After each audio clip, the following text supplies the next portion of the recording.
गोदान। प्रेमचंद। भाग 1।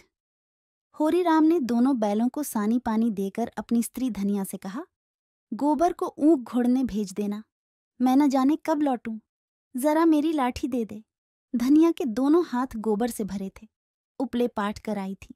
बोली, अरे कुछ रस पानी तो कर लो, ऐसी जल्दी क्या है। होरी ने अपने झुर्रियों से भरे हुए माथे को सिकोड़ कर कहा, तुझे रस पानी की पड़ी है, मुझे ये चिंता है कि अबेर हो गई तो मालिक से भेंट न होगी। स्नान पूजा करने लगेंगे तो घंटों बैठे बीत जाएगा। इसी से तो कहती हूँ कुछ जलपान कर लो, और आज न जाओगे तो कौन हरज होगा, अभी तो परसों गए थे। तू जो बात नहीं समझती उसमें टांग क्यों अड़ाती है भाई, मेरी लाठी दे दे और अपना काम देख। ये इसी मिलते जुलते रहने का प्रसाद है कि अब तक जान बची हुई है, नहीं कहीं पता न लगता कि किधर गए। गांव में इतने आदमी तो हैं, किस पर बेदखली नहीं आई, किस पर कुड़की नहीं आई। जब दूसरे के पांवों तले अपनी गर्दन दबी हुई है तो उन पांवों को सहलाने में ही कुशल है। धनिया इतनी व्यवहार कुशल न थी। उसका विचार था कि हमने जमींदार के खेत जोते हैं तो वह अपना लगान ही तो लेगा, उसकी खुशामद क्यों करें, उसके तलवे क्यों सहलाएं। यद्यपि अपने विवाहित जीवन के इन 20 बरसों में उसे अच्छी तरह अनुभव हो गया था कि चाहे कितनी ही कतर ब्योंत करो, कितना ही पेट तन काटो, चाहे एक एक कौड़ी को दांत से पकड़ो, मगर लगान का बेबाक होना मुश्किल है। फिर भी वह हार न मानती थी और इस विषय पर स्त्री पुरुष में आए दिन संग्राम छिड़ा रहता था। उसकी 6 संतानों में अब केवल 3 जिंदा हैं। एक लड़का गोबर कोई 16 साल का और 2 लड़कियां सोना और रूपा 12 और 8 साल की। 3 लड़के बचपन ही में मर गए।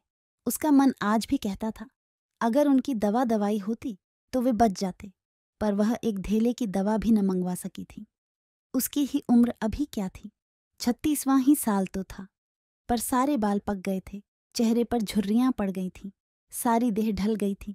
वह सुंदर गेहुआ रंग संवला गया था और आंखों से भी कम सूझने लगा था, पेट की चिंता ही के कारण। तो कभी तो जीवन का सुख न मिला। इस चिरस्थायी जीर्णावस्था ने उसके आत्मसम्मान को उदासीनता का रूप दे दिया था। जिस गृहस्थी में पेट की रोटियां भी न मिलें, उसके लिए इतनी खुशामद क्यों। इस परिस्थिति से उसका मन बराबर विद्रोह किया करता था और 2-4 घुड़कियां खा लेने पर ही उसे यथार्थ का ज्ञान होता था।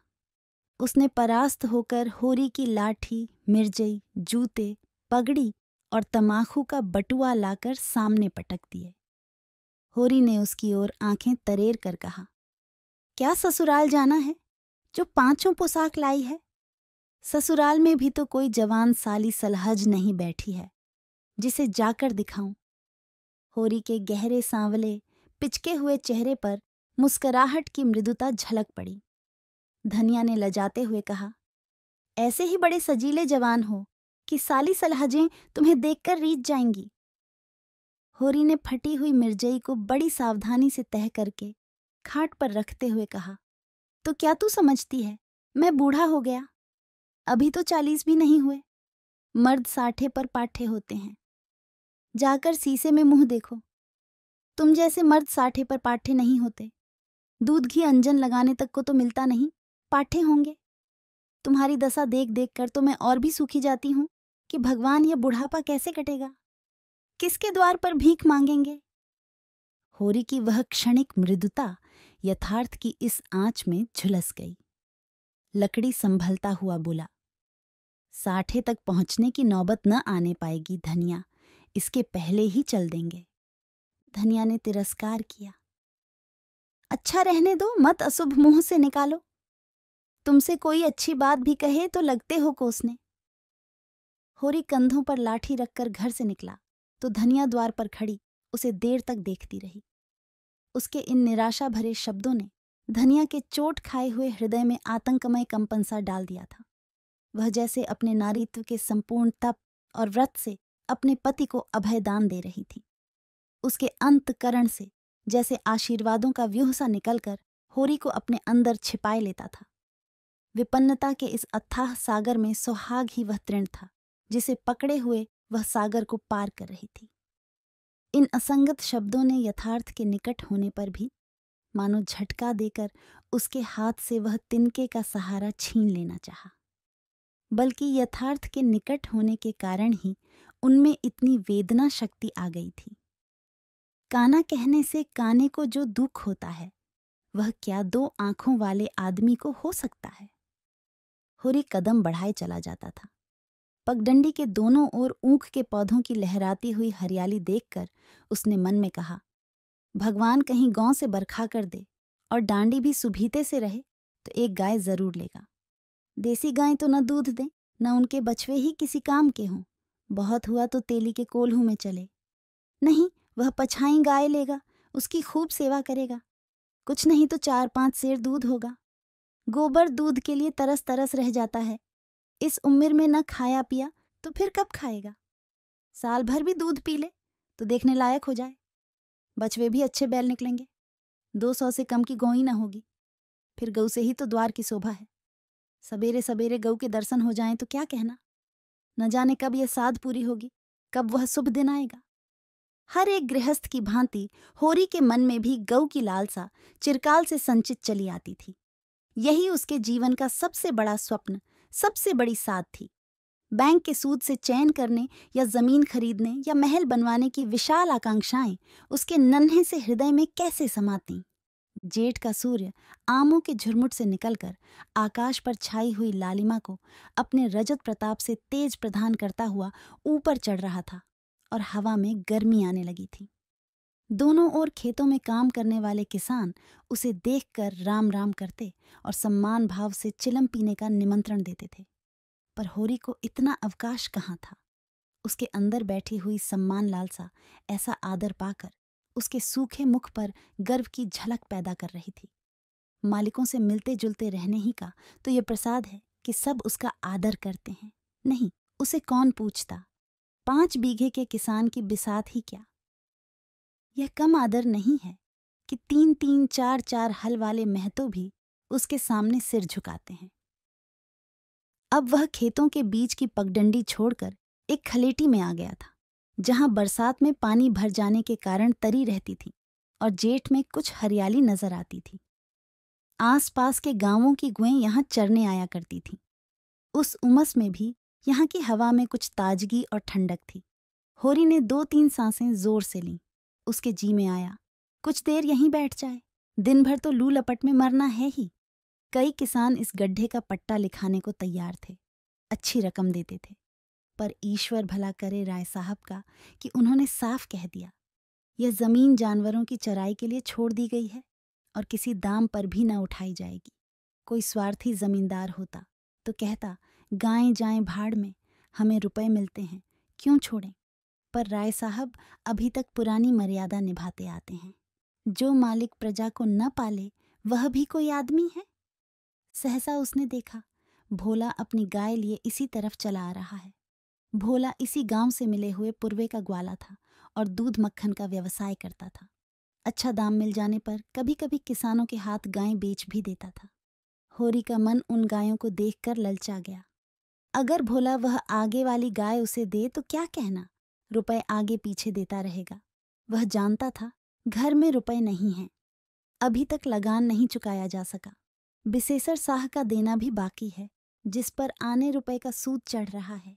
लेकिन दरिद्रता में जो एक प्रकार की अदूरदर्शिता होती है, वह निर्लज्जता जो तकाजे, गाली और मार से भी भयभीत नहीं होती, उसने उसे प्रोत्साहित किया। बरसों से जो साध मन को आंदोलित कर रही थी, उसने उसे विचलित कर दिया।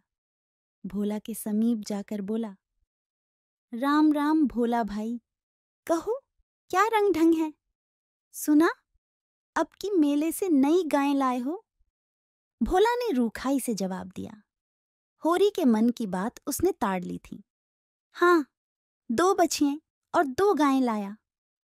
पहले वाली गायें सब सूख गई थीं। बंधी पर दूध न पहुंचे तो गुजर कैसे हो। होरी ने आगे वाली गाय के पुट्टे पर हाथ रखकर कहा, दुधार तो मालूम होती है, कितने में ली। भोला ने शान जमाई, अब की बाजार तेज रहा महतो, इसके 80 रुपए देने पड़े। आंखें निकल गईं। 30-30 रुपए तो दोनों कलोरों के दिए। तिस पर गाहक रुपए का 8 सेर दूध मांगता है। बड़ा भारी कलेजा है तुम लोगों का भाई, लेकिन फिर लाए भी तो वह माल की यहाँ 10-5 गांवों में तो किसी के पास निकलेगी नहीं। भोला पर नशा चढ़ने लगा। बोला, राय साहब इसके 100 रुपए देते थे, दोनों कलोरों के 50-50 रुपए, लेकिन हमने न दिए। भगवान ने चाहा तो 100 रुपए इसी बयान में पीट लूंगा। इसमें क्या संदेह है भाई, मालिक क्या खा के लेंगे, नजराने में मिल जाए तो भले ले लें। ये तुम्ही लोगों का गुर्दा है कि अंजुली भर रुपए तकदीर के भरोसे गिन देते हो। यही जी चाहता है कि इसके दर्शन करता रहूं। धन्य है तुम्हारा जीवन कि गऊओं की इतनी सेवा करते हो। हमें तो गाय का गोबर भी मयस्सर नहीं। गिरस्त के घर में एक गाय भी न हो तो कितनी लज्जा की बात है। साल के साल बीत जाते हैं, गोरस के दर्शन नहीं होते। घरवाली बार बार कहती है, भोला भैया से क्यों नहीं कहते? मैं कह देता हूं, कभी मिलेंगे तो कहूंगा, तुम्हारे स्वभाव से बड़ी प्रसन्न रहती है। कहती है, ऐसा मर्द ही नहीं देखा कि जब बातें करेंगे नीची आंखें करके कभी सिर नहीं उठाते। भोला पर जो नशा चढ़ रहा था उसे इस भरपूर प्याले ने और गहरा कर दिया। बोला, आदमी वही है जो दूसरों की बहू बेटी को अपनी बहू बेटी समझे। जो दुष्ट किसी मेहरिया की ओर ताके उसे गोली मार देना चाहिए। यह तुमने लाख रुपए की बात कह दी भाई। बस सज्जन वही जो दूसरों की आबरू समझे। जिस तरह मर्द के मर जाने से औरत अनाथ हो जाती है, उसी तरह औरत के मर जाने से मर्द के हाथ पांव टूट जाते हैं। मेरा तो घर उजड़ गया महतो, कोई एक लौटा पानी देने वाला भी नहीं। गत वर्ष भोला की स्त्री लू लग जाने से मर गई थी। यह होरी जानता था, लेकिन 50 बरस का खंखड़ भोला भीतर से इतना स्निग्ध है, वह न जानता था। स्त्री की लालसा उसकी आंखों में सजल हो गई थी। होरी को आसन मिल गया, उसकी व्यावहारिक कृषक बुद्धि सजग हो गई।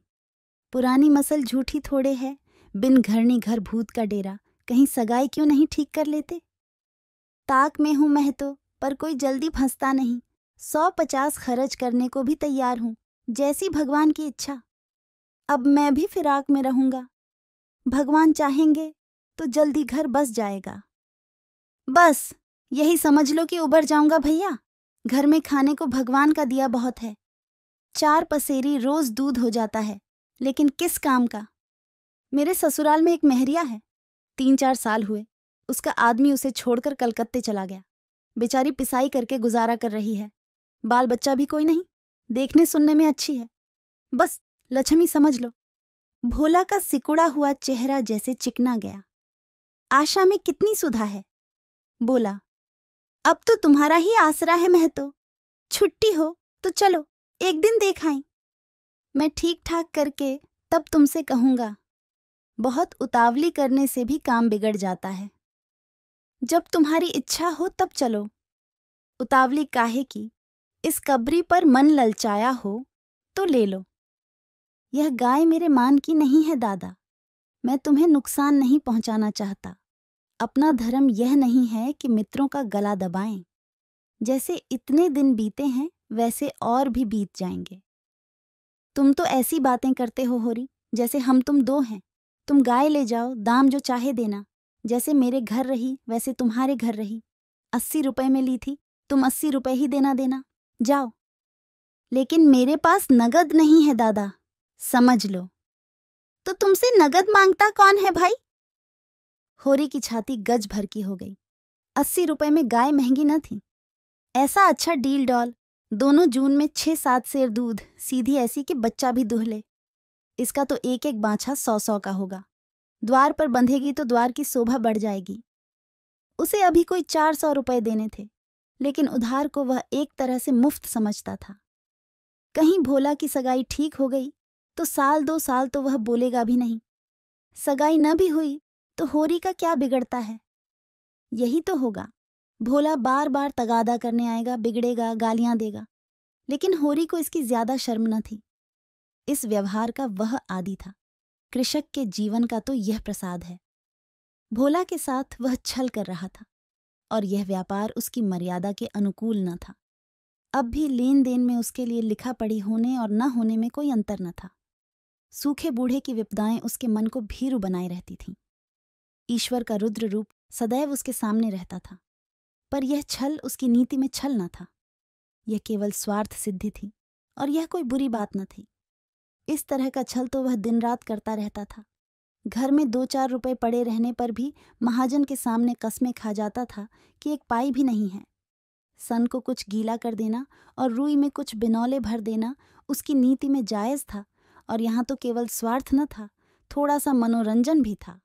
बुढ़ों का बुढ़भस हास्यास्पद वस्तु है, और ऐसे बुढ़ों से अगर कुछ ऐंठ भी लिया जाए तो कोई दोष पाप नहीं। भोला ने गाय की पघिया होरी के हाथ में देते हुए कहा, ले जाओ महतो, तुम भी क्या याद करोगे? ब्याते ही 6 सेर दूध लेना।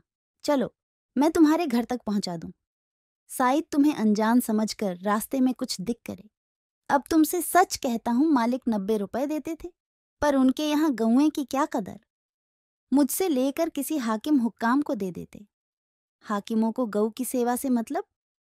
वह तो खून चूसना भर जानते हैं। जब तक दूध देती रखते, फिर किसी के हाथ बेच देते।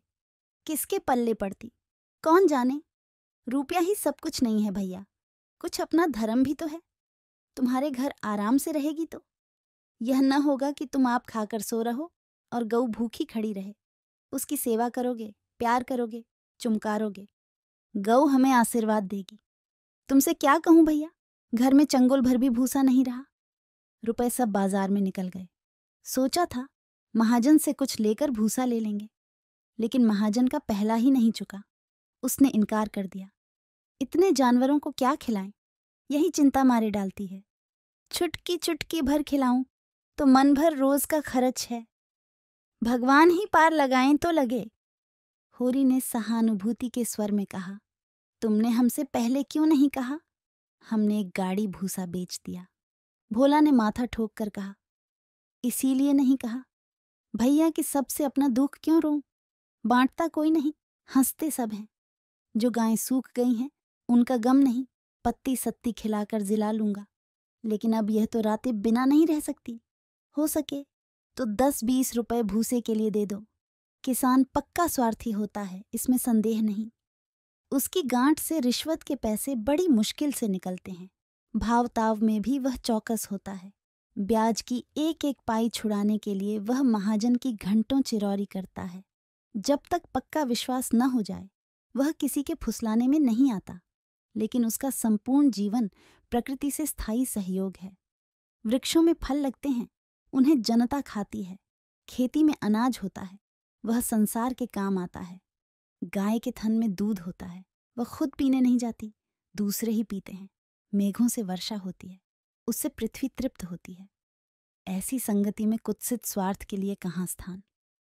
होरी किसान था और किसी के जलते हुए घर में हाथ सेंकना उसने सीखा ही न था। भोला की संकट कथा सुनते ही उसकी मनोवृत्ति बदल गई। पघिया को भोला के हाथ में लौटाता हुआ बोला, रुपए तो दादा मेरे पास नहीं है। हाँ, थोड़ा सा भूसा बचा है, वह तुम्हें दूंगा, चलकर उठवा लो। भूसे के लिए तुम गाय बेचोगे और मैं लूंगा, मेरे हाथ न कट जाएंगे। भोला ने आर्द्र कंठ से कहा, तुम्हारे बैल भूखों न मरेंगे। तुम्हारे पास भी ऐसा कौन सा बहुत सा भूसा रखा है? नहीं दादा, अब की भूसा अच्छा हो गया था। मैंने तुमसे नाहक भूसे की चर्चा की। तुम न कहते और पीछे से मुझे मालूम होता तो मुझे बड़ा रंज होता कि तुमने मुझे इतना गैर समझ लिया। अवसर पड़ने पर भाई की मदद भाई न करे तो काम कैसे चले?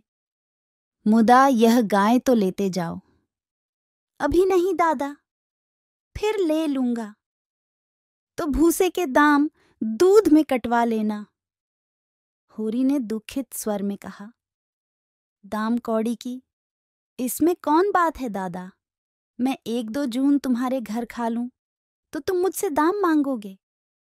लेकिन तुम्हारे बैल भूखों मरेंगे कि नहीं? भगवान कोई न कोई सबील निकालेंगे ही। आषाढ़ सिर पर है, कड़वी बोलूंगा, मगर यह गाय तुम्हारी हो गई। जिस दिन इच्छा हो आकर ले जाना।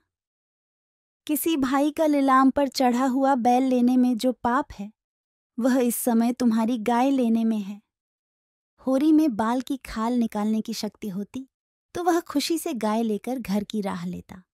भोला जब नकद रुपए नहीं मांगता तो स्पष्ट था कि वह भूसे के लिए गाय नहीं बेच रहा है, बल्कि इसका कुछ और आशय है।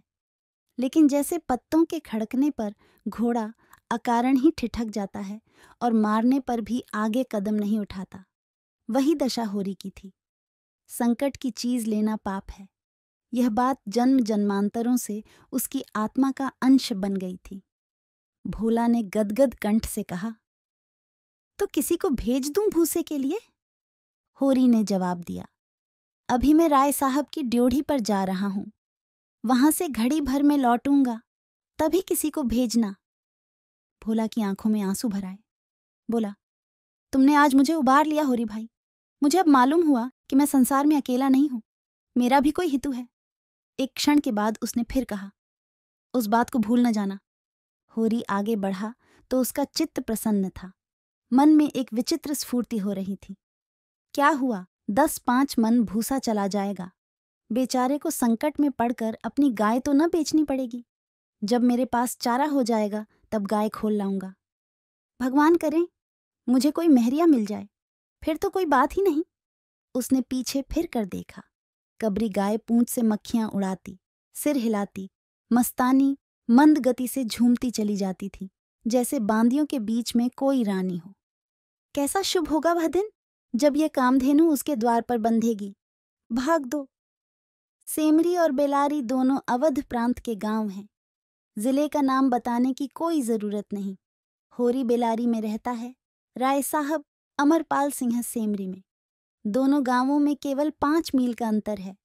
पिछले सत्याग्रह संग्राम में राय साहब ने बड़ा यश कमाया था। काउंसिल की मेंबरी छोड़कर जेल चले गए थे।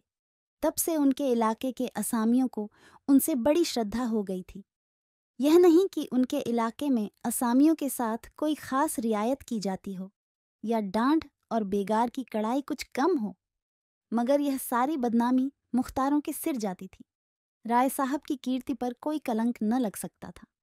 वह बेचारे भी तो उसी व्यवस्था के गुलाम थे। जाप्ते का काम तो जैसे होता चला आया है वैसा ही होगा। राय साहब की सज्जनता उस पर कोई असर न डाल सकती थी, इसलिए आमदनी और अधिकार में जौ भर की भी कमी न होने पर भी उनका यश मानो बढ़ गया था। असामियों से वह हंस कर बोल लेते थे, यही क्या कम है, सिंह का काम तो शिकार करना है। अगर वह गरजने और गुर्राने के बदले मीठी बोली बोल सकता तो उसे घर बैठे मनमाना शिकार मिल जाता। शिकार की खोज में जंगल में न भटकना पड़ता। राय साहब राष्ट्रवादी होने पर भी हुक्काम से मेल जोल बनाए रखते थे।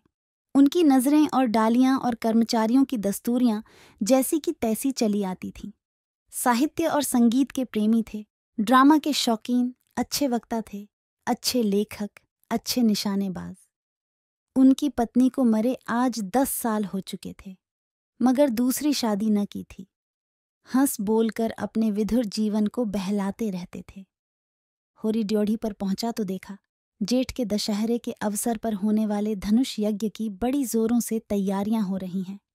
कहीं रंगमंच बन रहा था, कहीं मंडप, कहीं मेहमानों का आतिथ्य गृह, कहीं दुकानदारों के लिए दुकानें। धूप तेज हो गई थी, पर राय साहब खुद काम में लगे हुए थे। अपने पिता से संपत्ति के साथ साथ उन्होंने राम की भक्ति भी पाई थी और धनुष यज्ञ को नाटक का रूप देकर उसे शिष्ट मनोरंजन का साधन बना दिया था।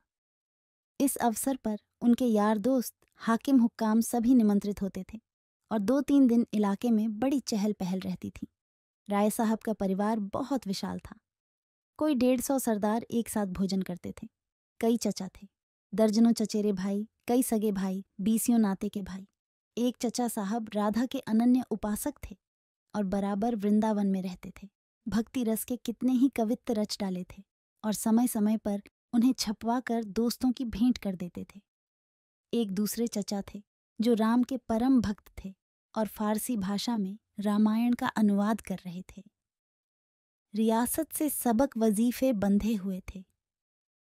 किसी को कोई काम करने की जरूरत न थी। होरी मंडप में खड़ा सोच रहा था कि अपने आने की सूचना कैसे दे कि सहसा राय साहब उधर ही आ निकले और उसे देखते ही बोले, अरे तू आ गया होरी, मैं तो तुझे बुलवाने वाला था। देख अब कि तुझे राजा जनक का माली बनना पड़ेगा। समझ गया ना? जिस वक्त श्री जानकी जी मंदिर में पूजा करने जाती हैं, उसी वक्त तू एक गुलदस्ता लिए खड़ा रहेगा और जानकी जी को भेंट करेगा।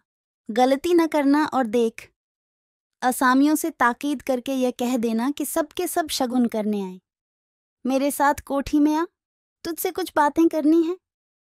वह आगे आगे कोठी की ओर चले, होरी पीछे पीछे चला।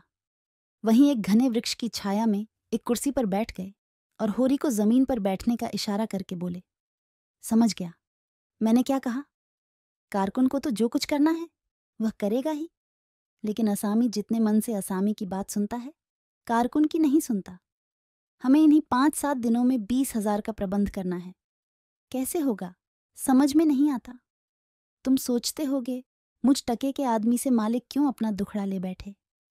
किससे अपने मन की कहूं, न जाने क्यों तुम्हारे ऊपर विश्वास होता है। इतना जानता हूं कि तुम मन में मुझ पर हंसोगे नहीं, और हंसो भी तो तुम्हारी हंसी मैं बर्दाश्त कर सकता हूं। नहीं सह सकता उनकी हंसी जो अपने बराबर के हैं, क्योंकि उनकी हंसी में ईर्ष्या, व्यंग और जलन है। और वे क्यों ना हंसेंगे? मैं भी तो उनकी दुर्दशा और विपत्ति और पतन पर हंसता हूं, दिल खोलकर, तालियां बजाकर। संपत्ति और सहृदयता में बैर है। हम भी दान देते हैं, धर्म करते हैं, लेकिन जानते हो क्यों? केवल अपने बराबर वालों को नीचा दिखाने के लिए। हमारा दान और धर्म कोरा अहंकार है, विशुद्ध अहंकार। हम में से किसी पर डिग्री हो जाए, कुर्की आ जाए, बकाया मालगुजारी की इल्लत में हवालात हो जाए, किसी का जवान बेटा मर जाए, किसी की विधवा बहू निकल जाए, किसी के घर में आग लग जाए, कोई किसी वेश्या के हाथों उल्लू बन जाए, या अपने असामियों के हाथों पिट जाए, तो उसके और सभी भाई उस पर हंसेंगे, बगलें बजाएंगे, मानो सारे संसार की संपदा मिल गई है, और मिलेंगे तो इतने प्रेम से जैसे हमारे पसीने की जगह खून बहाने को तैयार हैं। अरे और तो और हमारे चचेरे, फूफुरे, मम्मेरे, मौसेरे भाई जो इसी रियासत की बदौलत मौज उड़ा रहे हैं, कविता कर रहे हैं और जुए खेल रहे हैं, शराबें पी रहे हैं और अय्याशी कर रहे हैं, वह भी मुझसे जलते हैं। आज मर जाऊं तो घी के चिराग जलाएं। मेरे दुख को दुख समझने वाला कोई नहीं। उनकी नज़रों में मुझे दुखी होने का कोई अधिकार ही नहीं है। मैं अगर रोता हूँ तो दुख की हंसी उड़ाता हूँ। मैं अगर बीमार होता हूँ तो मुझे सुख होता है।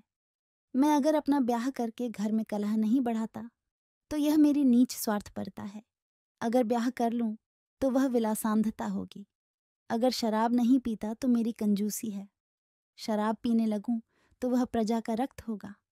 अगर अय्याशी नहीं करता तो अरसिक हूं। अय्याशी करने लगूं तो फिर कहना ही क्या। इन लोगों ने मुझे भोग विलास में फंसाने के लिए कम चालें नहीं चलीं और अब तक चलते जाते हैं। उनकी यही इच्छा है कि मैं अंधा हो जाऊं और ये लोग मुझे लूट लें। और मेरा धर्म यह है कि सब कुछ देख कर भी कुछ न देखूं, सब कुछ जान कर भी गधा बना रहूं। राय साहब ने गाड़ी को आगे बढ़ाने के लिए 2 बीड़े पान खाए और होरी के मुंह की ओर ताकने लगे, जैसे उसके मनोभावों को पढ़ना चाहते हों। होरी ने साहस बटोर कहा, हम समझते थे कि ऐसी बातें हम ही लोगों में होती हैं, पर जान पड़ता है बड़े आदमियों में भी उनकी कमी नहीं है। राय साहब ने मुंह पान से भरकर कहा, तुम हमें बड़ा आदमी समझते हो। हमारे नाम बड़े हैं पर दर्शन थोड़े। गरीबों में अगर ईर्ष्या या बैर है तो स्वार्थ के लिए या पेट के लिए। ऐसी ईर्ष्या और बैर को मैं क्षम्य समझता हूं। हमारे मुंह की रोटी कोई छीन ले तो उसके गले में उंगली डालकर निकालना हमारा धर्म हो जाता है। अगर हम छोड़ दें तो देवता हैं। बड़े आदमियों की ईर्ष्या और बैर केवल आनंद के लिए है। हम इतने बड़े आदमी हो गए हैं कि हमें नीचता और कुटिलता में ही निस्वार्थ और परम आनंद मिलता है। हम देवतापन के उस दर्जे पर पहुंच गए हैं जब हमें दूसरों के रोने पर हंसी आती है। इसे तुम छोटी साधना मत समझो। जब इतना बड़ा कुटुंब है तो कोई न कोई तो हमेशा बीमार रहेगा ही, और बड़े आदमियों के रोग भी बड़े होते हैं। वह बड़ा आदमी ही क्या, जिसे कोई छोटा रोग हो, मामूली ज्वर भी आ जाए तो हमें सरसाम की दवा दी जाती है। मामूली गूंसी भी निकल आए तो वह जहरबाद बन जाती है। अब छोटे सर्जन और मझोले सर्जन और बड़े सर्जन तार से बुलाए जा रहे हैं। मसीहुल मुल्क को लाने के लिए दिल्ली आदमी भेजा जा रहा है, बिशगाचार्य को लाने के लिए कलकत्ता। उधर देवालय में दुर्गा पाठ हो रहा है और ज्योतिषाचार्य कुंडली का विचार कर रहे हैं और तंत्र के आचार्य अपने अनुष्ठान में लगे हुए हैं। राजा साहब को यमराज के मुंह से निकालने के लिए दौड़ लगी हुई है। वैद्य और डॉक्टर इस ताक में रहते हैं कि कब इनके सिर में दर्द हो और कब उनके घर में सोने की वर्षा हो। और ये रुपए तुमसे और तुम्हारे भाइयों से वसूल किए जाते हैं भाले की नोक पर। मुझे तो यही आश्चर्य होता है कि क्यों तुम्हारी आहों का दावा नल हमें भस्म नहीं कर डालता। मगर नहीं, आश्चर्य करने की कोई बात नहीं। भस्म होने में तो बहुत देर नहीं लगती, वेदना भी थोड़ी ही देर की होती है। हम जौ जौ और अंगुल अंगुल और पोर पोर भस्म हो रहे हैं। उस हाहाकार से बचने के लिए हम पुलिस की, हुक्काम की, अदालत की, वकीलों की शरण लेते हैं और रूपवती स्त्री की भांति सभी के हाथों का खिलौना बनते हैं। दुनिया समझती है हम बड़े सुखी हैं। हमारे पास इलाके, महल, सवारियां, नौकर चाकर, कर्ज, वेश्याएं क्या नहीं हैं। लेकिन जिसकी आत्मा में बल नहीं, अभिमान नहीं, वह और चाहे कुछ हो, आदमी नहीं है। जिसे दुश्मन के भय के मारे रात को नींद न आती हो, जिसके दुख पर सब हंसें और रोने वाला कोई न हो, जिसकी छोटी दूसरों के पैरों की नीचे दबी हो, जो भोग विलास के नशे में अपने को बिल्कुल भूल गया हो, जो हुक्काम के तलवे छाटता हो और अपने अधीनों का खून चूसता हो, मैं उसे सुखी नहीं कहता। वह तो संसार का सबसे अभागा प्राणी है। साहब शिकार खेलने आए या दौरे पर, मेरा कर्तव्य है कि उनकी दुम के पीछे लगा रहूं। उनकी भौहों पर शिकन पड़ी और हमारे प्राण सूखे। उन्हें प्रसन्न करने के लिए हम क्या नहीं करते। मगर वह पचड़ा सुनाने लगूं तो शायद तुम्हें विश्वास न आए। डालियों और रिश्वतों तक तो खैर गनीमत है, हम सिजदे करने को भी तैयार रहते हैं। मुफ्तखोरी ने हमें अपंग बना दिया है। हमें अपने पुरुषार्थ पर लेश मात्र भी विश्वास नहीं। केवल अवसरों के सामने दुम हिला हिलाकर किसी तरह उनके कृपा पात्र बने रहना और उनकी सहायता से अपनी प्रजा पर आतंक जमाना ही हमारा उद्यम है। पिछलगुओं की खुशामदों ने हमें इतना अभिमानी और तुनक मिजाज बना दिया है कि हम में शील, विनय और सेवा का लोप हो गया है।